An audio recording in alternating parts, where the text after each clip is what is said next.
This man is one of the all-time greats, Heisman Trophy winner, former running back in the National Football League and the United States Football League. He is here also wearing a Bellator shirt because at Bellator MMA Dynamite 1 airs live and free on Spike at 9 Eastern Time, 8 Central, taking place at the SAP Center in San Jose, which is where Media Day for Super Bowl 50 is going to take place a few months from now. Good to see you, Herschel Walker. How are you, Herschel? Thank you for having me on. You bet. Yes. How you look like you could go hit somebody right now, Herschel. I know I keep myself in shape, but I've always have. I've worked out every day of my life since I was 12 years old, and I'm always prepared. And I continue to stay in shape. I noticed a photograph on Twitter from my friend and compadre, who I'm going to see in a couple of hours from now, as I do NFL Network pregame coverage with him. You saw Michael Irvin in the airport. Yes, right? yes, I was with Mike in the airport. You know, Mike is like a family to me. I was there when Michael first came to Dallas, and a funny story about Michael. Oh, please. I didn't realize how brass the young man was, and really? We were out in Thousand Oaks, California, practicing against the Oakland Raiders, and I've never seen a guy talk. And he was talking to, it may have been Mike Haynes, and they were talking. You know, we never practiced, we fought. There was fights all the time, but and I could not believe that this guy is talking to this veteran player, but then you saw the way the guy performed. And I told someone, which was weird, I said, if Michael Irvin was on the Cowboys team today, and the Cowboys played well last year, but certain things wouldn't happen because those are leaders that make guys play better than what they're doing. And the Cowboys are playing well now, but when they went through that slump, I think if Michael Irvin was on that team, they wouldn't be in that slump. Yeah, well, I mean, and Irv was saying that he and Ken Norton Jr. came in together. There's Tom Landry. He was telling this story about his first week on the team and just how he just came shot out of a cannon. And Tom Landry was sort of looking at him like, who are you again? You know, like. Well, don't worry. I was looking at him like that too. I was like, who in the world is this guy? Right. But I loved him. I loved him because the guy worked. You know, one thing about it is he practiced. He practiced hard, and that's what I feel. I feel that if you want to be anyone, you got to practice at it. I think today, I train some kids during the off season, and it's amazing how they don't want to work.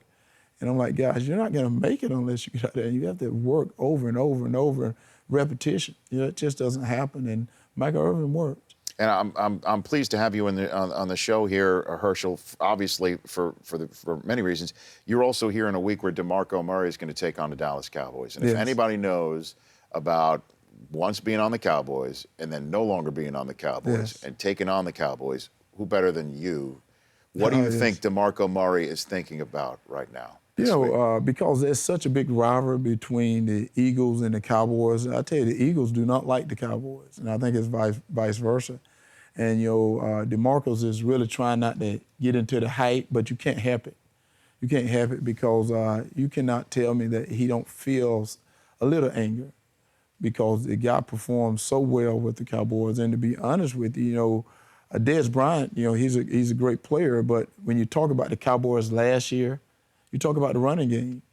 And DeMarco Murray was a big part of that running game.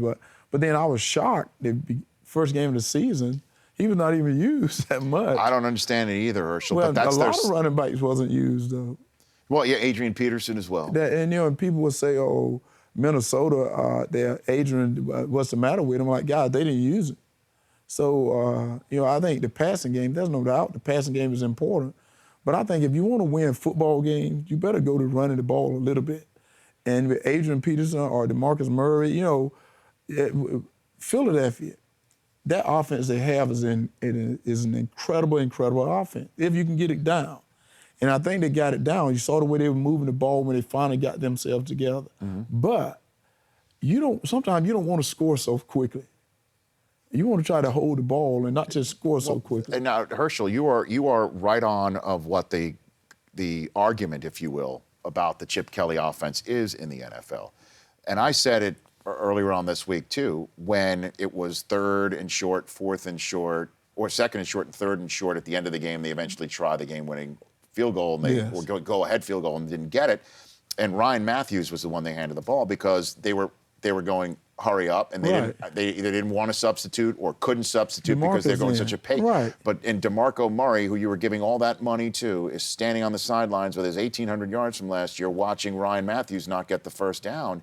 And I thought at some point the idea of having to make sure that the pace is the most important thing, a pumping of the brakes at some point has to work. But I don't think that's in their vocabulary. No, it's not. And you want every player to participate or to be at that level. Right. But you pay this guy a lot of money to come in and play, and he's looking to play, and you don't want to discourage him, even though he's a teammate. But I feel, being a running back, I'm gonna be a little biased. Please. But if you want to get a team going, give those down people an opportunity to blow someone off the ball. The Dallas Cowboys, people said they have the best offensive lineman in football. Well, what's the reason why? Because they have DeMarcus Murray back there blowing people off the ball. And in the NFL, if you have a lineman that can't block, he shouldn't be there. So let me tell you, every guy that comes to the NFL can block, but you can't sit back there trying to block a guy 6'5", 270 pounds that can run a 4.6 with long arms like a gorilla. You're trying to block him all day. That's not going to happen. Well, I got Herschel Walker here in the Rich Eisen Show studio, but the influence of college you're seeing now in the professional game, and Chip Kelly is another example of that. DeMarco is running out of shotgun. And there's no I formation. Yes. Could you have done an offense like this, or would you really want that I formation, that fullback, that blocking back, this two tight ends, and running out of a guy who's going to hand it to you from coming under center? Well, Herschel? I think I want to get back in that 7-yard deep sometime and get in that eye. I think sometimes they need to put that in because they need that if they want to. And I'm going to say this, they will not make it to the Super Bowl in that offense right there. And that's in my opinion. I don't think they will make it to the Super Bowl. And I hope Coach Kelly don't want to beat me up with anything because I don't think he can. Well, you can take him. Don't worry. But I don't think that offense will make it to the Super Bowl. Right. I think they're going to have to put a little bit more into it. And if you want, I don't know why you would get a running back like Murray if you're going to run that type of offense. That's a totally different offense. I don't think that offense is built for him. Well, we'll see what happens this week, right? Yes. I mean, we'll see against Dallas. Against Dallas, it's such a rivalry, and I don't think that'll be a good measuring stick. Because, and I hate to say it, last week wasn't a measuring stick for a lot of teams because I think that, I was shocked how many mistakes were made in the NFL on football teams. Because you watch the Cowboys play and you see the way they were playing at certain times, and the Giants, a big mistake they made. But now you see Philly, who made a huge mistake, who had a chance to win that game. Now they're going to play Dallas, which is a big rivalry, and you don't have Dez Bryant. And I think DeMarcus Murray, what are they going to do? Are they going to give him an opportunity to play against Dallas, or are they going to run the same offense that they ran before? Herschel Walker joining me here at Bellator MMA Dynamite 1. Again, airs live and free on Spike at 9 Eastern time from San Jose. Who was the most feared defender? Who was the guy that you would go into a game and say, I don't want any piece of that guy Well, today? if I had to block anyway, it was Lawrence Taylor. Lawrence Taylor was the beginning of the big linebackers that can run, can do almost anything. Lawrence Taylor was a fierce, tough dude. I tell you, the guy that hit me the hardest was Mike Singletary. I remember going through the line once, and I thought I had a ball, and I got hit right in the ear hole. And you know how you see those blue stars and yellow birds and stuff? I saw that for a second and said, whoa. But the first thing you think, because, when I get hit hard, the first thing I think is I'm going to get him back. And I kept saying I'm going to get him back, but I never got a chance to because he kept hitting me harder and harder. So I'm like, that's a tough dude. Yeah, my favorite story, I once asked Merlin Olsen the hardest he ever hit somebody. And he said that Jim Brown in the LA Coliseum, Browns come in. Yes. Merlin Olsen told me this story at the Hall of Fame when I first met with NFL Network. He said Jim Brown came around the end and he had a clear shot at him. And he laid him out flat. And then as he was getting up, he had visions of, I'm going to look down and see Jim Brown's eyes roll in the back of his head. And as he got up, he watched Jim Brown run at 70 more yards for the touchdown. Oh, well, That's like Merlin that. Olsen's story about Jim Brown. I like that time. I like that type of running back. I bet you do. Yes, I love those type of running backs. I assume you've met Jim, right? Yes, I have met Mr. Brown. I tell you what, he's a legend. Yeah. And what's so weird is, I never really followed football when I was growing up. And people don't know I never really watched football. And when someone asked my favorite running back or the best running back I ever thought in history, I go to Walter Payton. Because, I was brought up in the Walter Payton days, and I've seen clips of Jim Brown, Mr. Brown, and he was incredible. But then I watched Mr. Sweetness or Barry Sanders. And I tell a lot of kids, as guys, have y'all seen a guy like Barry Sanders run? A guy that he didn't even have the players built around him, but he made some incredible runs, and that was amazing. Did you ever play against Reggie White in the USFL? I played against Reggie White. What was funny is I played against Reggie at Tennessee, and then when he was with Memphis, the Showboats. So college and in the SEC, you played against in the SEC, and then we played against Reggie in the USFL, and then in the NFL. And Reggie was one of the main guys that got me to Philly. Reggie called me up and asked me if I come to Philly. He said, that's the city of brotherly love. And I got to Philly, and I go, whoa, I don't think there any brothers are loved here. So, no, Philly was a good place. And, but I tell you, Philly was a good place. And, but Reggie was the reason I went to Philly. Yeah? Yes. He called his 92 season. He called you up and said, come on Reggie called me up, and he said, Herschel, we would love to have you in Philly. And, I got to play with Randall Cunningham, which I think one of the strongest arms of a quarterback I've ever seen. Randall had one heck of an arm, and I tell you, it was a tough time there. Herschel Walker here on the Rich Eisen Show. We come back, we'll talk some Bellator with you. Yes. I want to talk about Georgia football because Yes. Georgia Tech seems to have, a leg up in a way. They're coming up a little. Okay, I'm just saying. I mean, they got a big game against Notre Dame this week, and then when we come back, I want to talk about one of your former employers who's gone on to potentially big and better. Yes. Herschel Walker is here on the Rich Eisen Show at Herschel Walker on Twitter. Back in just 1 minute.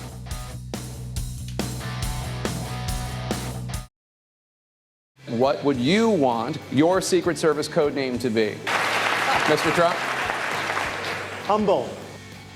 Humble was Donald Trump's response to the question posed of him Not bad. by CNN anchor Jake Tapper, otherwise known as Rich Eisen Show, DraftOps.com, Celebrity League, Pick 3 competition participant, Jake Tapper.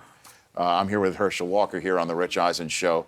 Mr. Trump says humble would be his Secret Service code. Oh, yes.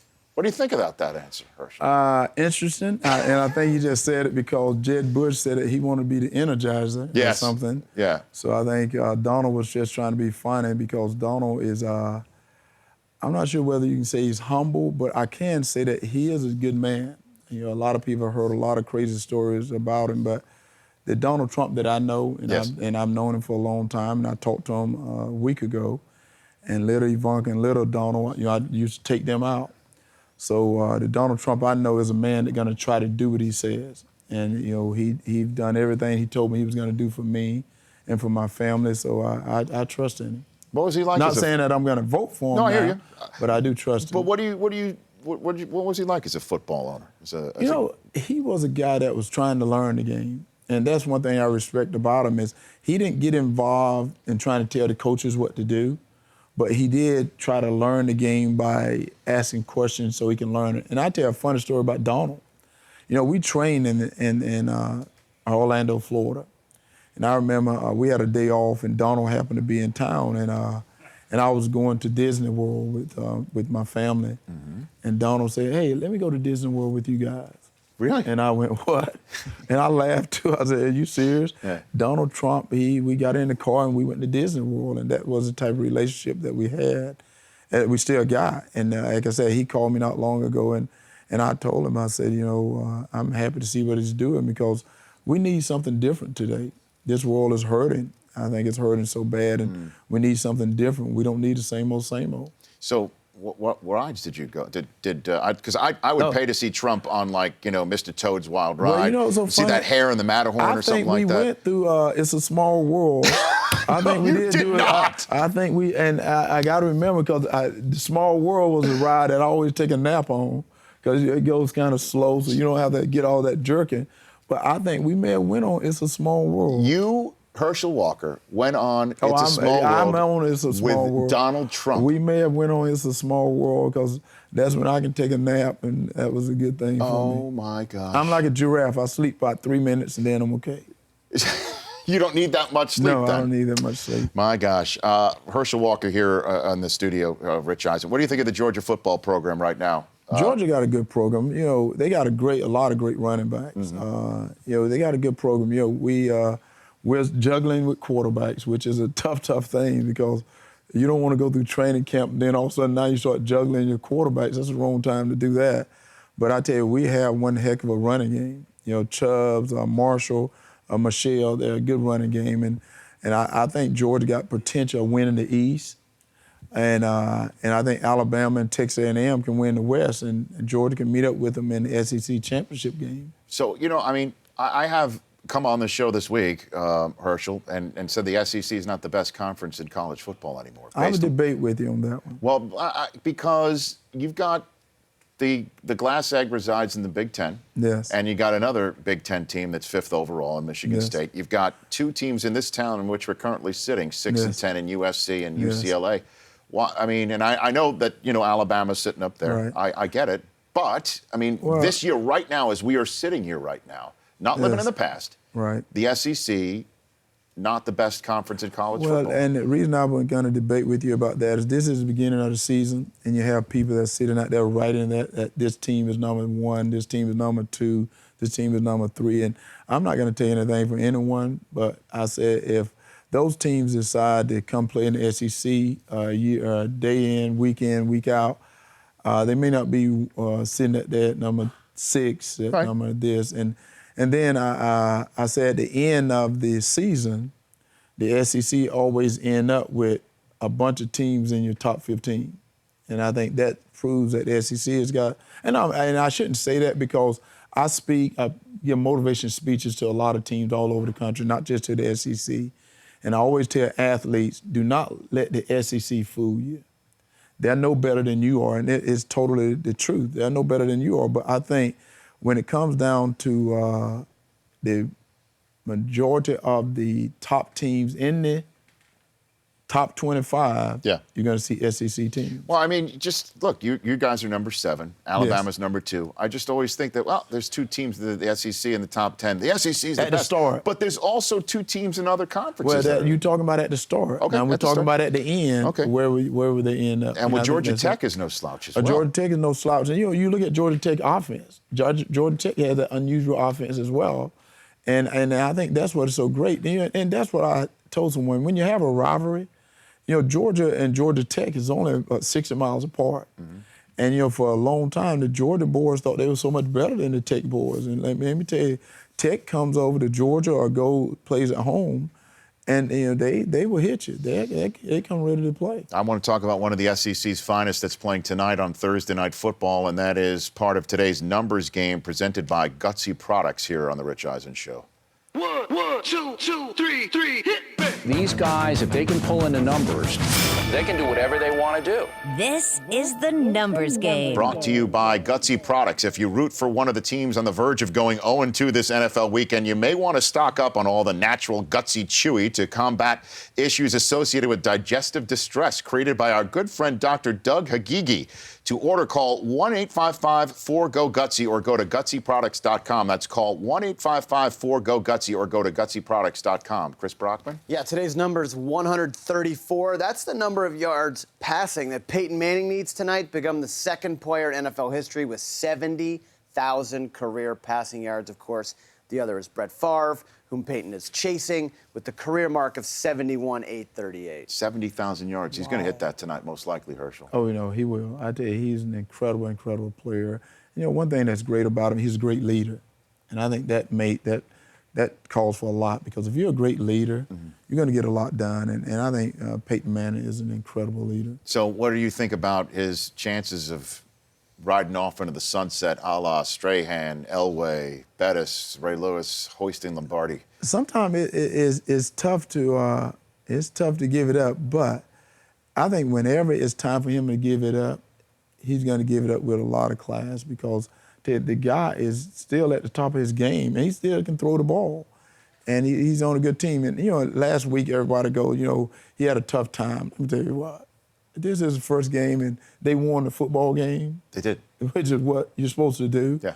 So that's not really a tough time. That meaning that he got the job done, what he needed to get done. But he's a legend. Let's talk Bellator, MMA.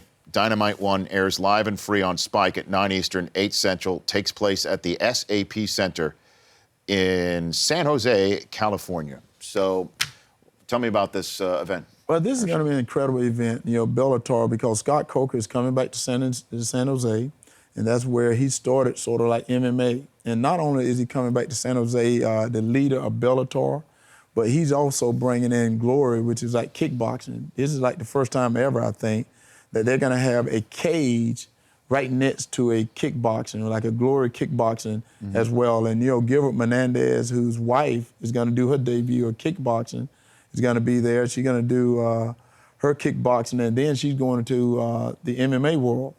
And I think something that is special is they're going to have a tournament. They're going to have 4 fighters. They're going to have King Mo. They're going to have 4 fighters that's going to get a chance to fight twice in one night. And I think the fight that I'm interested in seeing is Liam and Tito Ortiz. And the reason why is Tito is a legend. He's been around for a long, long time. But this guy, Liam, can fight. Liam McGeary, Yes. yeah, defending against Tito Ortiz. I was shocked when Tito wanted to fight him. I was totally shocked because I said, Liam he's no joke. He's serious. Yeah. So that's going to be a good fight as well. So, and like I said, Scott Coker coming back to San Jose because Scott Coker was the one that gave me an opportunity in this world. And Scott could have put me out there to just for the money, but he made me go to a gym, which helped me to become a better fighter. And people don't know, I fought when I was in college. I was doing Taekwondo when I was in college, and I fought in tournaments after football games. And I thought that I could just step into that cage and do this. And after going to a camp, I realized that I couldn't. And you look so great now that Dan Quinn, the coach of the Atlanta Falcons, can joke that there's room for you on the 53-man roster, and people believed him. Did you think that he actually No, I knew was he giving was you an joking, but opportunity? then after they won, they probably wouldn't want me now. No. When they win, you don't want me. But if they had lost, they probably been calling me up. But, I told someone, I said, if I had to play for any team, and, people always say that they read it, I said it, I thought I could play. I said, no. You read that I said, I know I can play. There's a difference between I think and I know. Sure. I know I can play today because you play by committee with running backs today. And I know I can get in and help a team out. How many snaps can you give me right now, Herschel? I don't know. I can give them more than what they've given them last week. DeMarco Murray, is what you're saying? I can give them more than what they did last week because they didn't do anything. And, and I can still return kickoffs. And, when I left the league, I was leading the league in kickoff returns. And the only reason I left football, I had people in my own locker room calling me Mr. Walker. I played with Tony Dorsett, then I played against his kid. I played against Dad, then I started playing against the kids, and they were calling me Mr. Walker. And I'm like, crap, man, I get an O or something? Everybody calling me Mr. Walker. Maybe time for me to get out of this thing. Well, Herschel, thanks for coming on the program. Thank you. Please come back anytime. Thank Love you. to have you. Herschel Walker here, Bellator MMA, Dynamite One. Again, Spike, 9 Eastern time. The Rich Eisen Show, weekdays at noon Eastern. On Audience.